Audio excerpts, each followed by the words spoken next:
payg'ambarimizni oxirgi marta jon berishlaridan oldin Jibril alayhisalomga savol qilgan ekanlar. Ey Jibril, men dunyodan ketyapman.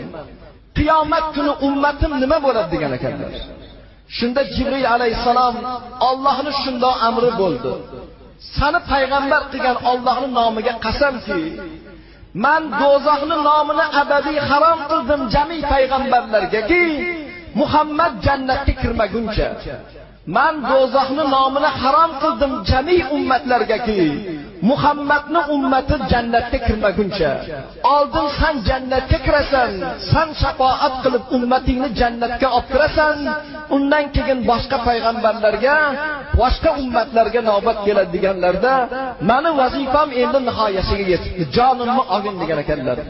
Jonlarini olayotgan paytlarda quloq soldik.